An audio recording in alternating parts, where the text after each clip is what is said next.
de hoy queremos tocar el tema de la sobrerepresentación para conocimiento de todo el pueblo de México.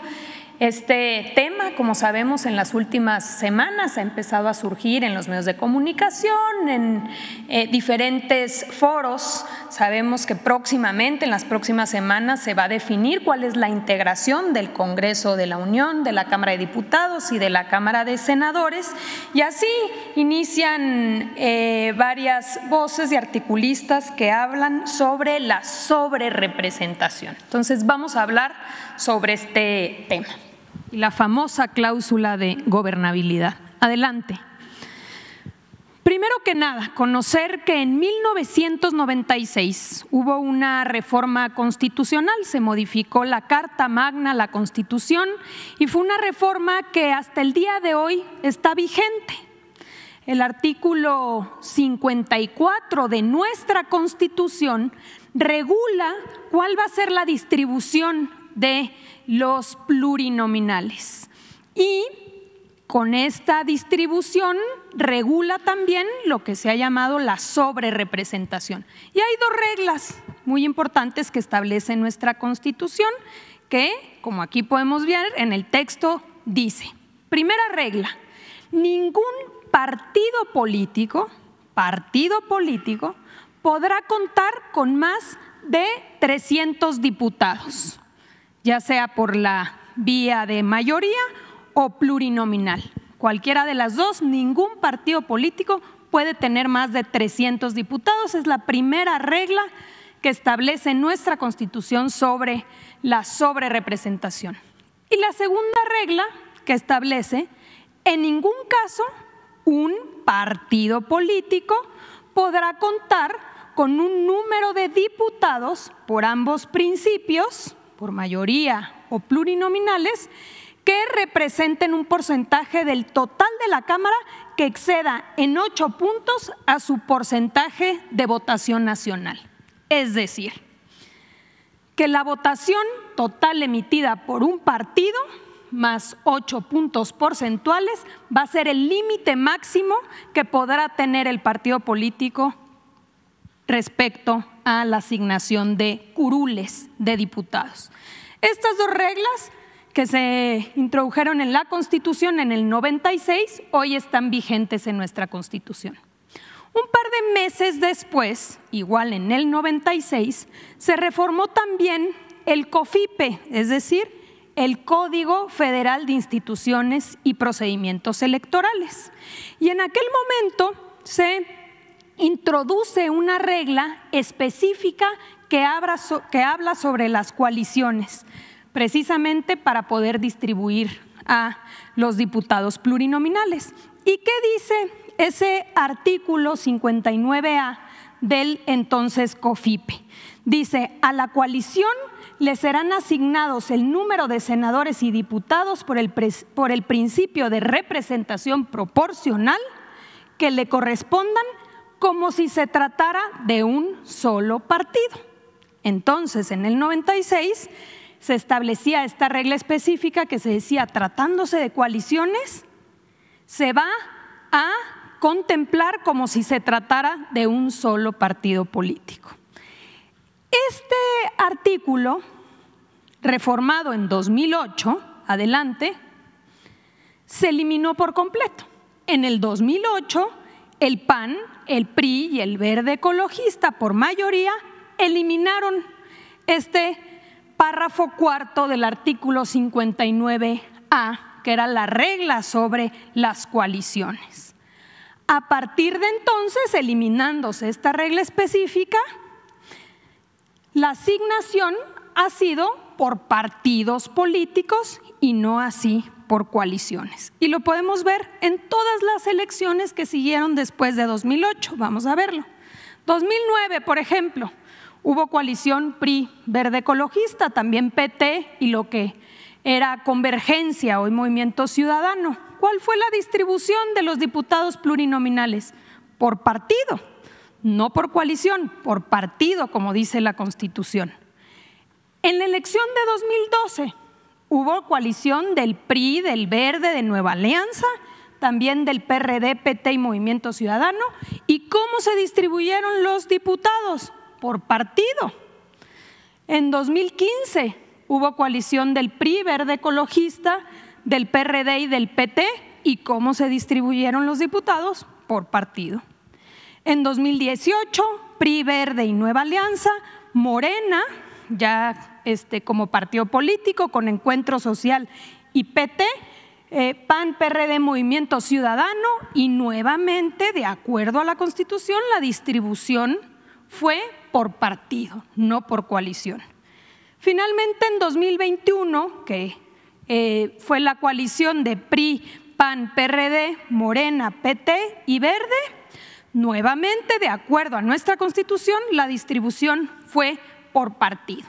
Es decir, desde que se reforma en 2008 el COFIPE y se elimina la regla específica que decía que las coaliciones se contarían como partidos políticos, empieza esta distribución de plurinominales tomando en cuenta los partidos políticos.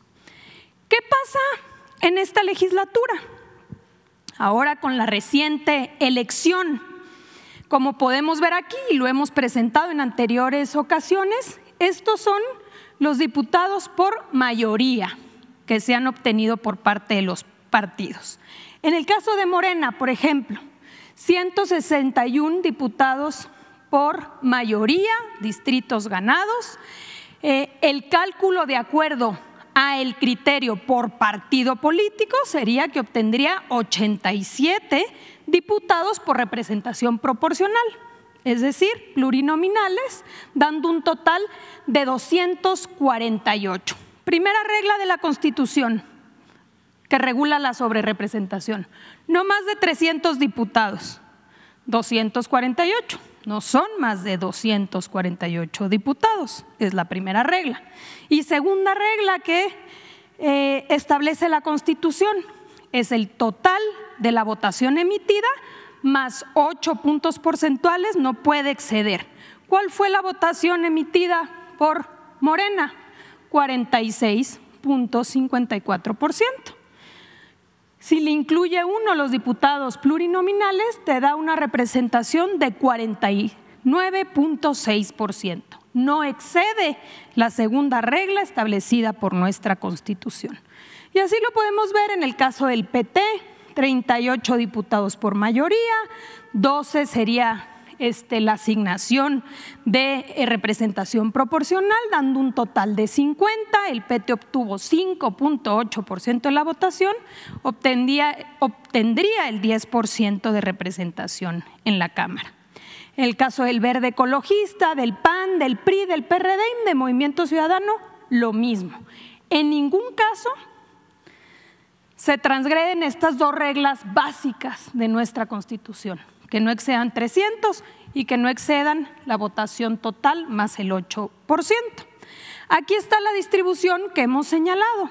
¿Qué sucede o por qué esta discusión? Porque, como sabemos, de acuerdo a las reglas hoy establecidas en nuestra Constitución, la coalición Morena, PT y Verde Ecologista obtendría 373 diputadas y diputados, es decir, una mayoría calificada. Y la mayoría calificada te da la posibilidad de modificar la Constitución, no solamente las leyes. ¿Por qué esta discusión y por qué no quieren que se siga con el mismo criterio que establece nuestra Constitución y que se ha mantenido desde 2008?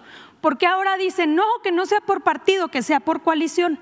Porque no quieren que se obtenga la mayoría calificada y se tenga la posibilidad de reformar la Constitución y así llevar a cabo la reforma al Poder Judicial y con ello que la gente pueda votar por jueces, magistrados y ministros. En el fondo eso es lo que está sucediendo y por eso hoy ya no les gustó el criterio que se ha mantenido siempre. Ahora dicen que no sea por partido, que sea por coalición. Entonces, esto, presidente, era importante mencionarlo. Sería bueno también escuchar pues a la academia, qué dicen los constitucionalistas, respecto a qué dice nuestro texto constitucional y cómo debería ser interpretado ahora que en unas semanas vamos a conocer ya cuál será la distribución definitiva de la Cámara de Diputados y de la Cámara de Senadores. Es lo mismo, es la misma regla, pero Aguilar Camín, por ejemplo, se fue de vacaciones y regresó, sí, pensando en esto, en que había una sobrerepresentación y que había que combatirla. Y otros adversarios están en lo mismo, pero como aquí lo expuso con mucha claridad Luisa María, sería bueno escuchar a Valadez, a Carvajal, a todos esos sabiondos, ¿no?, constitucionalistas, que cuando se trata de estos asuntos que son muy evidentes, ¿no?, se quedan callados, no se pronuncian. Ahí no hay abajo firmantes y le dejan a Aguilar Camín, que ya ni siquiera sabe de historia, porque cuando una persona, un profesional, un intelectual, se entrega por entero a la mentira, pierde hasta la imaginación y el talento, mucho menos va a saber de derecho constitucional.